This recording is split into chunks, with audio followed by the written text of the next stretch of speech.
हर्षवर्धन सपकाळांबद्दल तुम्ही आज थेट संपादकीयमध्ये म्हटलात की सामंजस्याची भूमिका घ्यायला पाहिजे हर्षवर्धन सपकाळांनी. काँग्रेस कुठेतरी आपलीच भूमिका रेटते आणि नाही नाही, असं नाही, मी असं म्हटलेलं नाही आहे. तुम्ही जरा अग्रलेख सामनाचे काळजीपूर्वक वाचले पाहिजे, तुम्हाला दिशा मिळेल महाराष्ट्राच्या देशाच्या राजकारणाची. लक्षात घ्या, हर्षवर्धन सपकाळ यांचं एक वक्तव्य आहे, प्रांताध्यक्ष म्हणून ते वक्तव्य योग्य असेल. ते म्हणतात की आम्ही फक्त पाठिंबा देत राहायचं का? नाही.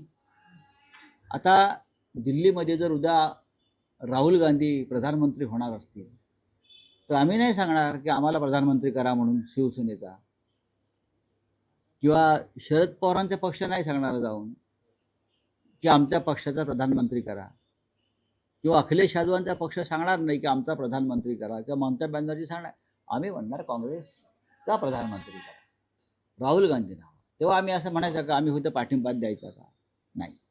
राज्यातल्या प्रादेशिक पक्षांची आघाडी म्हणजे इंडिया ब्लॉक, आणि हा इंडिया ब्लॉकचं नेतृत्व राहुल गांधी करतात. आमचा सगळ्यांचा त्यांना बिनशर्त पाठिंबा.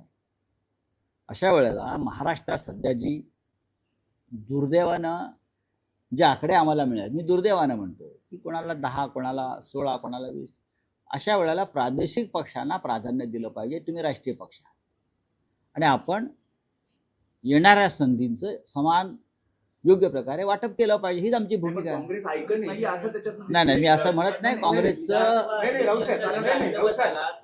तुम्ही थेट म्हटलं आहे उद्धव ठाकरे सरकार जाण्याचं आपण थेट तुम्ही काँग्रेसवर बोललाय. तुम्ही असं म्हणतात की मुळात विधानसभेचे अध्यक्षपद त्यांनी कोणाशीही विचार विनिमय न करता सोडले. तो एक निर्णय महाविकास आघाडी सरकारला तडे देणारा ठरला.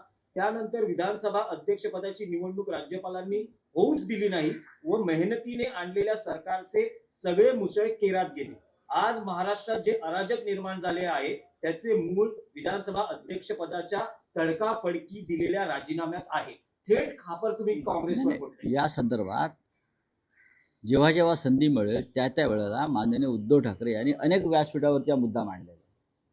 इतकंच नव्हे तर दिल्लीच्या हायकमांडचे सुद्धा या विषयावर त्याने अनेकदा आपलं मत व्यक्त केलेलं आहे. त्याच्यामुळे आता याच्यावरती मी ते उभं राहून बोलण्यात अर्थ नाही. मी लिहिलंय, आम्ही लिहिलेलं आहे, भूमिका आहे.